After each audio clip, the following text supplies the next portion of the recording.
the science of habits. A habit is a behavior that occurs regularly. And I explicitly say that it occurs regularly, not that one does regularly, just because we all know about physical habits, but habits can also be a thought or a feeling. An example of a physical action, physical habit action, would be you wash your hands and your face every time you come home. I had to put that one in. I don't know if you get it. So that could be your new habit that you have, today. Then example of a habit that is a thought would be you think, now what? Every time the phone rings and you see it's your mother-in-law. That is the habit of a thought. And then the habit of a feeling would be you get excited every time you see the mountains. So with this, habit is not only actions, things that you do, it's also a thought and a feeling. A habit can also be positive or negative. So what we would call a good habit or a bad habit. Now, what is good habit and what is a bad habit? In my opinion, this is very subjective.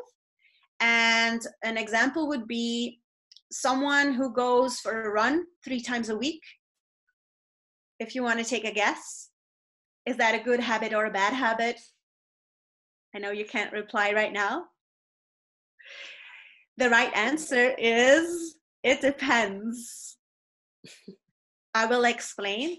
The man who goes for a run 3 times a week after his productive working day to clear his mind looks like a good habit to me. The woman who goes for a run 3 times a week, who has been having knee problems for months and has been advised by her physical therapist to quit running for 6 months because it only increases the problem. Bad habit. You get the point. To understand the science of habits, we have to go a little bit into the science of the human brain. So this is a neuron. I will not, there's hours and hours that you can, talk about the human brain. Is ultimately fascinating, but we'll stick to, what's most important to say right now for this presentation is that, so this is a neuron and they're part of the brain. They're also part of the spinal cord. I believe that neurons are one of the most fascinating types of cells in the human body. They're essential for every action that our body and our brain carries out. And what is fascinating is that it is the complexity of the neuronal networks that gives us our personalities and our consciousness. So they're responsible for the most basic of actions to the most intricate. From automatic reflex actions to deep thoughts about the universe, neurons cover it all. Our brain is made of about 86 billion neurons or nerve cells, and they have the amazing ability to gather and transmit electrochemical signals. And you could think of them like the gates of wires in a computer. So what neurons do is what they fire. So it's like they make a pathway to another neuron. That's with synapses. We won't go into all of that. And so every time there's an action or a thought or a feeling, a neuron fires towards another neuron, and so there's a connection that is linked there. Why this is important to explain is because I always like to use this image to explain how a habit starts. For my explanation, I will give an example for how a bad habit could start. So something that I would consider a bad habit. It depends. Shane, you might think differently. Well, we'll talk about it afterwards.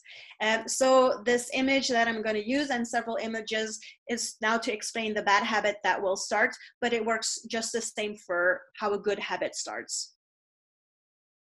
So example would be, while you have a habit of drinking a few glasses of wine in the weekend,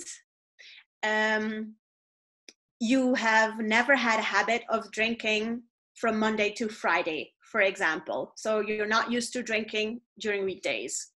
Now, this image represents that non-existent habit. So this is like there would be no firing of these neurons. There's nothing going on. All is still. It's like, you know, beautiful, clean field. Now, one day you move to a new neighborhood and there's a real community feeling in that neighborhood. Everyone gets along, and every Wednesday there's this tradition that everyone gathers by the pit fire and hangs out together and has a glass of wine. Now, week one that you move there and that you join them with the pit fire, you kindly decline to drink along because, well, it's just not a thing that you do drink during the week. But the week after, oh well, why not?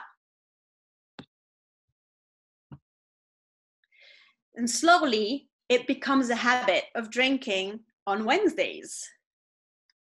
So pathways in the brain are starting to form and are reinforced through repetition.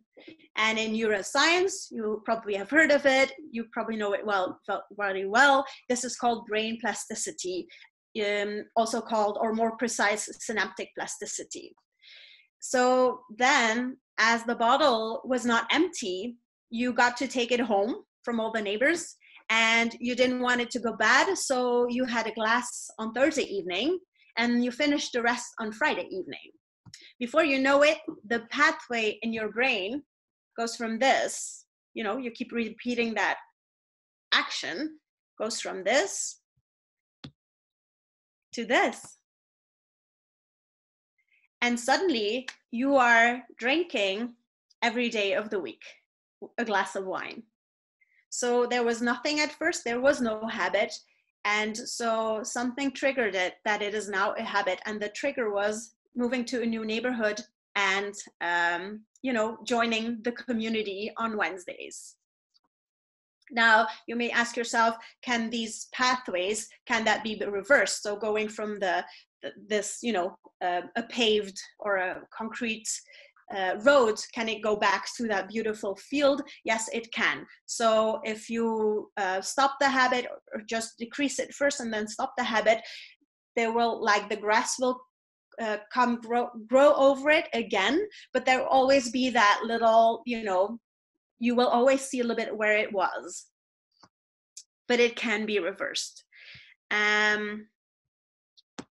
So that is like the science of the habits.